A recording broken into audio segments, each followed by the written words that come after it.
Hello friends, आज मैं आप लोगों के साथ शेयर करने जा रही हूँ कोकोनट कुकीज़ रेसिपी, जिसे कि घर पे बनाना बहुत ही आसान है। जब एक बार आप इसे घर पे बना लेंगे घर के सामान से, तो मार्केट से लाना भूल जाएंगे। इतना ये स्वादिष्ट, हेल्दी और खस्ता घर पे नारियल की बिस्किट बन करके तैयार होती है। तो आप सभी मेरी पूरी वीडियो को फ्रेंड्स ज़रूर देखिएगा कि मैंने इसे किस तरह से बनाया है। और इसी के साथ आप सभी का बहुत बहुत स्वागत करते हैं अपने चैनल में, और आशा करते हैं कि आप सभी बहुत ही अच्छे से होंगे, स्वस्थ होंगे और बिल्कुल ही मस्त होंगे। तो इस कुकीज़ को बनाने के लिए सबसे पहले सारी सामग्री ले लेनी है। जैसे कि यहाँ पे 1 कटोरी में मैदा ले ली हूँ। उसके बाद यहाँ पे 1 कटोरी पिसी हुई चीनी लेनी है। 1 कटोरी नारियल का बुरादा भी लेना है। तो इस तरह से सारी सामग्री पहले तैयार कर लेनी है, उसके बाद इसे बनाना है। तो बहुत ही आसानी से ये बन जाता है, बिना अवन का। ये बहुत ही परफेक्ट यहाँ पे पतीले में मैंने इसे बना करके तैयार किया है। तो इस तरह से देखिए, सारी सामग्री को मैंने यहाँ पे ले लिया है। उसके बाद आगे मैं दिखाती हूँ। तो आप सभी को मेरी ये कुकीज़ की रेसिपी अगर पसंद आए तो कमेंट करके हमें फ्रेंड्स ज़रूर ही बताइएगा। तो यहाँ पे देखिए, मैं ले ली हूँ एक बड़ा सा बाउल। उसके बाद यहाँ पे डाल देना है घी, 100 से 150 ग्राम 1 कटोरी मैदा के लिए। तो यहाँ पे घी यहाँ पे मेल्ट करके नहीं डालना है, जमी हुई घी ही डालना है। तो अगर आपके पास पिघला हुआ घी है तो आप उसे फ्रिज में रख करके थोड़ा देर के लिए उसे जमा लीजिएगा, उसके बाद ही इस्तेमाल कीजिएगा।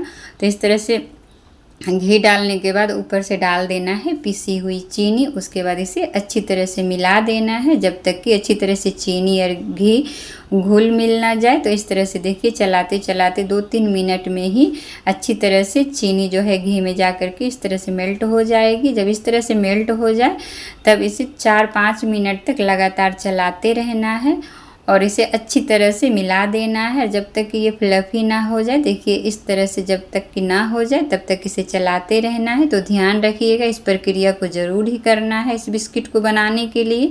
तो यहाँ पे मैं इसे 5-6 मिनट तक लगातार चलाई हूँ। उसके बाद इसमें डाल देना है मैदा को, और मैदा को भी अच्छी तरह से मिला देना है। उसके बाद यहाँ पे डालना है नारियल का बुरादा। उसके बाद इसे भी अच्छी तरह से मिला देना है। तो हल्के हाथों से ही इसे मिलाना है, ज़्यादा इसे रफ नहीं करना है। तो इस तरह से देखिए, अच्छी तरह से मिला देना है। उसके बाद यहाँ पे डो लगाने के लिए इस्तेमाल करना है दूध का। तो यहाँ पे मैं सबसे पहले इसमें डाल दी हूँ थोड़ा सा नमक। 2 बार में आधा चम्मच इसमें डाली हूँ, लगभग 1 छोटा चम्मच नमक, और 2 पिंच यहाँ पे मैं डाली हूँ मीठा सोडा। यहाँ पे मैं 2 इलायची कूट करके डाल दी हूँ। उसके बाद अच्छी तरह से सारी चीज़ों को मिला देना है। उसके बाद यहाँ पे लेना है दूध।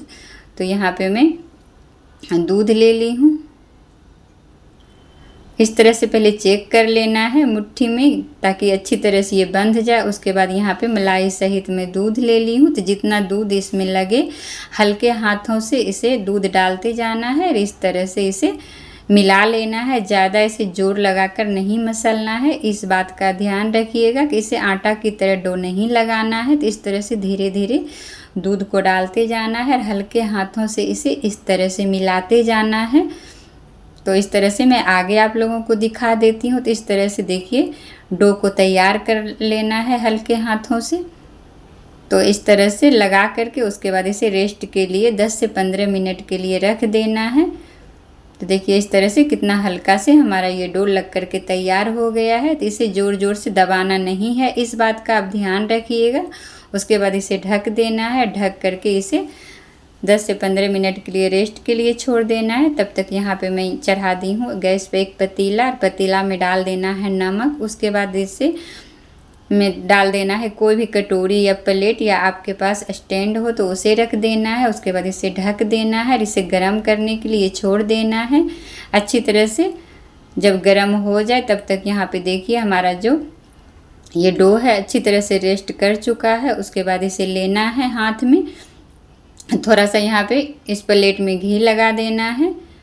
आप चाहें तो कोई भी बड़ी सी थाली में इसे आप सेट कर सकते हैं, लेकिन इस तरह से मेरे पास एक प्लेट है चिकनी सी। इस तरह से चिकना सा अगर आपके पास प्लेट हो तो उसी में बनाइएगा। तो इस तरह से देखिए लेना है। आप चाहें तो इस बिस्किट को ओवन में भी बना सकते हैं, बहुत ही आसानी से झटपट से बन जाएगी, लेकिन यहाँ पे मैं पतीले में बना करके दिखा रही हूँ। इस तरह से लोई को बना लेना है, ज़्यादा इसे दबाना नहीं है, थोड़ा सा इसे मोटा ही रखना है। इस तरह से नारियल के बुरादा में इसे कोट कर देना है और इस तरह से इसे प्लेट में अच्छी तरह से रख देना है, थोड़ा सा अलग अलग करके। तो इसी तरह से देखिए सारे में अब बना लूँगी कुकीज़ को, उसके बाद आगे में दिखाऊंगी। तो इसी तरह से बना लेना है और अच्छी तरह से इसे प्लेट पे रख देना है। तब देख सकते हैं इसी तरह से सारे में बना करके आगे में दिखाती हूँ। तो यहाँ पे तब तक देखिए हमारा जो पतीला है बिल्कुल गर्म हो चुका है, तो इस तरह से चेक कर लेना है। उसके बाद यहाँ पे जिस प्लेट में मैं कुकीज़ को रखी हूँ उसे अच्छी तरह से सावधानी से इसमें डाल देना है और अच्छी तरह से इसे ढक देना है। और करीब करीब इसे 20 से 25 मिनट के बाद ही ढक्कन को हटाना है, बार बार ढक्कन को नहीं हटाइएगा। तो इस तरह से मीडियम फ्लेम पर इसे पकने देना है। उसके बाद इसे 20 से 25 मिनट के बाद में दिखाती हूँ। तो यहाँ पे देखिए लगभग 25 मिनट से ज़्यादा ही हो गया है। तो ये 25 से 30 मिनट में बन करके बिस्किट तैयार हो जाता है। इस तरह से जब कलर चेंज हो जाए, पूरा ऊपर से नीचे तक ब्राउन हो जाए, तब इसे निकाल लेना है। तो आप देख सकते हैं इसे बनने में लगभग यहाँ पे 25 से 30 मिनट लगा है। इसे अब अच्छी तरह से प्लेट में रख लेना है।